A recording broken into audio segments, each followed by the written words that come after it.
বহুদিন ধরেই ভাবছিলাম একটি ট্যুর দিব, তো কিভাবে ট্যুর দিব, কিভাবে ম্যানেজ করবে, এই কোনো কিছুই আমার জানা ছিল না। এরপর ফাইনালি একটি ডিসিশন নিলাম অ্যান্ড আমরা 4 ভাই বোন বেরিয়ে পড়লাম ট্যুর দিতে সাজেকের উদ্দেশ্যে। আই হোপ তোমরা দেখে বুঝতেই পারছো আমাদের 4 জনের এক্সাইটমেন্ট কি পরিমাণ। আমরা 4 জন লাইফে ফর দ্য ফার্স্ট টাইম একই সাথে এত দূরে আমরা ঘুরতে যাচ্ছি। এই ট্যুরটি আমাদের জীবনের সবচেয়ে বড় একটি স্মরণীয় সময় হিসেবে রয়ে যাবে। এরপরে আমরা রাতের 3টা বাজে চলে গিয়েছি মায়ামি রিসর্টে অ্যান্ড ওখানে খিচুড়ির রিভিউ রাকিব আর আমি বলে দিচ্ছি কেমন। সাজেক যাওয়ার পথের রাস্তা এত উঁচু নিচু ছিল এবং পাহাড় বেয়ে বেয়ে উঠতে হচ্ছিল, সো এটি দেখে আমরা অনেকটা এক্সাইটেড হয়ে গিয়েছি। আর আমাদের বাসে যারা ছিল কেউ ঘুমায়নি। এই পর্যায়ে রাতের কটা বাজে I actually don't know, but I enjoy all the night. আঁকা বাঁকা রাস্তা, সরু সরু পথ, এই সব কিছু দেখতে দেখতে আমরা চলে যাচ্ছিলাম সাজেকের উদ্দেশ্যে। যদিও আশেপাশের রাস্তাগুলো কতটা ভয়ানক এবং কতটা গভীর সেটা আমি সকালে না দেখলে বুঝতেই পারতাম না। এই রাতে একদমই বোঝা যাচ্ছিল না, মনে হচ্ছিল সোজা রাস্তা, বাট আশেপাশে এত বেশি খাত ছিল যেগুলো দেখতে অনেক ভয়ানক ছিল। অ্যান্ড এইগুলোর একদম বেস্ট একটা ফিল আমি পেয়েছিলাম সকালবেলা। সকালে ভোর 5:30টায় ওঠার পর আমি এত সুন্দর একটি ভিউ দেখব এটা আমি একদমই ভাবিনি।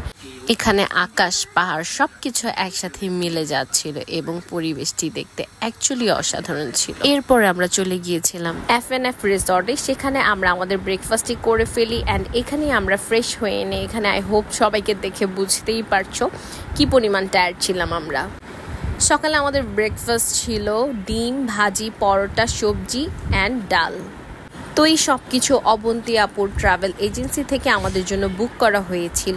আমি তাদের ডিটেলস ডেসক্রিপশন বক্সে অবশ্যই অ্যাড করে দিব। এই সুন্দর আঁকাবাঁকা রাস্তা দেখতে দেখতে আমরা চলে গিয়েছিলাম সাজেকে। কেন যেন এই রাস্তাগুলো দেখে আমার এত বেশি এক্সাইটমেন্ট ফিল হচ্ছিল, আই অ্যাকচুয়ালি ডোন্ট নো। এই শহরের জীবন থেকে নিজেকে কিছুটা সময়ের জন্য স্বস্তি দান করার জন্য আমি মনে করি অবশ্যই ট্যুরে যাওয়া উচিত। এতে মন এবং মানসিকতা অনেক বেশি ভালো হয়ে যায় এবং মন অনেক বেশি ফুরফুরে হয়ে যায়। আমার খুব বেশি ট্যুরে যাওয়া না হলেও আমি এবার ডিসাইড করেছি যে every year I will go for tour and I will pick my friends, family and my siblings. এইরকম ট্যুরে গেলে অ্যাকচুয়ালি মানুষের লাইফ কতটা ডিফারেন্ট সেটা জানা যায়। যেমন আমাদের শহরের লাইফটা অনেক বেশি যান্ত্রিক, আমাদের ডেইলি একটা টাইমে উঠতে হয় ঘুম থেকে, এরপর অফিস যেতে হয় অথবা ক্লাসে যেতে হয়। বাট এখানে আসার পর এতটা মনে শান্তি পাওয়া যায় এবং খুব দীর্ঘশ্বাস নেওয়া যায়। এবং আমি যখন শ্বাস নিচ্ছিলাম তখন আমার মনে হচ্ছিল আমি অনেক বেশি হ্যাপি ফিল করছি। অ্যান্ড চারপাশের এই সবুজ পরিবেশ আমাকে অনেক বেশি হ্যাপি ফিল করাচ্ছিল। এর মধ্যে আমার আপনজনরা আমার সাথে ছিল, তো আমি অনেক অনেক অনেক খুশি হয়েছিলাম। আমি জানি না কেন এখানকার পরিবেশটা এত সুন্দর ছিল, আমাদের এখানে একদমই গরম লাগছিল না। অপরদিকে ঢাকাতে হিট ওয়েভ চলছিল। এই তো আমি আর Asha and we both was so happy and আমরা বারবার বলছিলাম যে উই আর সাকসেসফুল, কারণ এইভাবে এত দূরে আমরা ট্যুরে আসবো যেটা আমরা একদমই ভাবিনি।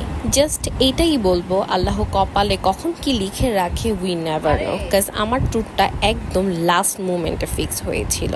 রাতের বেলা ফিক্স করি অ্যান্ড সকালবেলা আমরা বেরিয়ে পড়ি। জীবনে চলতে গেলে অনেক ধরনের বাধা বিঘ্নতার শিকার হতে হয়, ওগুলো উপেক্ষা করেই সামনে এগিয়ে গেলেই আমরা জয়লাভ করি। এখানে রাস্তাগুলো বেশ আঁকাবাঁকা ছিল অ্যান্ড চাঁদের গাড়িতে আমরা অনেক বেশি এনজয় করছিলাম। আমার কেন জানি মনে হচ্ছিল চাঁদের গাড়ির উপরে ছাদটা যদি খোলা থাকতো তাহলে মনে হয় আমরা আরও বেশি এনজয় করতে পারতাম। যাই হোক, এখানে ভুলেও ফোন বের করা যাবে না, কারণ ইউ নেভার নো তোমার ফোনটি কখন উড়ে একদম চলে যায়। তো এই হচ্ছে সাজেকে আমাদের রুম থেকে ভিউ। এই হচ্ছে আমার এত বেশি সুন্দর লাগছিল, আমি এই প্লেসটা একদমই ছেড়ে যেতে চাচ্ছিলাম না। তো আমার সাথে সুবর্ণা, আমরা দুজনেই এই প্লেসটি খুব উপভোগ করছিলাম অ্যান্ড আমাদের দুজনেরই এই প্লেসটি এত বেশি ভালো লেগেছিল যা বলে বোঝানো যাবে না। এরপরে লাঞ্চ শেষ করে আমরা চলে যাচ্ছিলাম কংলা পাহাড়ের উদ্দেশ্যে। তো আর লাঞ্চে আমাদের ছিল ব্যাম্বো চিকেন, যেটার ফুটেজটি নিতে আমি ভুলে গিয়েছি। তো বরাবরের মতোই পাহাড় জয় করা that is not that easy. আমাদের অনেক পরিশ্রম করতে হয়েছিল অ্যান্ড সবচেয়ে বেশি ভয় তখনই লাগছিল যখন আমরা উপর থেকে নিচের দিকে তাকাচ্ছিলাম।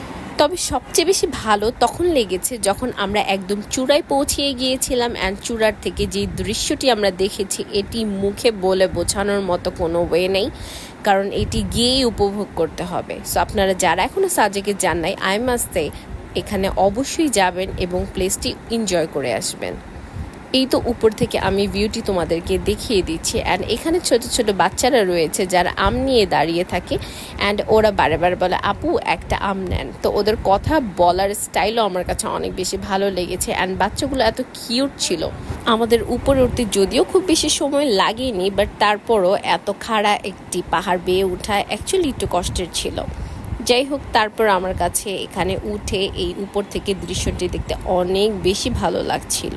আল্লাহ তাআলা এত সুন্দর করে এই পৃথিবীটা মেক করেছে যেটা অ্যাকচুয়ালি নিজের চোখে দেখে উপলব্ধি না করলে বোঝার কোনো ওয়ে নেই। আমরা এত সুন্দর পরিবেশটি এখন এনজয় করছি ভূপৃষ্ঠ থেকে 1800 ফিট উচ্চতায় থেকে, যেটা মোটেও চারটেখানি কথা নয়। এরপর পাহাড় থেকে নেমে আমরা এই ব্যাম্বো টিটি ট্রাই করেছিলাম, যেটি খেতে অ্যাকচুয়ালি অসাধারণ ছিল। আর এখানে কফি মিক্স করার কারণে আমাদের যে ক্লান্তিটা ছিল সেটা কেটে গিয়েছিল। তো সাজেক জার্নির আজকে ফার্স্ট ডে আমার এখানেই শেষ হচ্ছে। আশা করি তোমাদের ভালো লেগেছে। যদি ভালো লেগে থাকে দেন অবভিয়াসলি আমাকে কমেন্ট করে জানাতে পারো।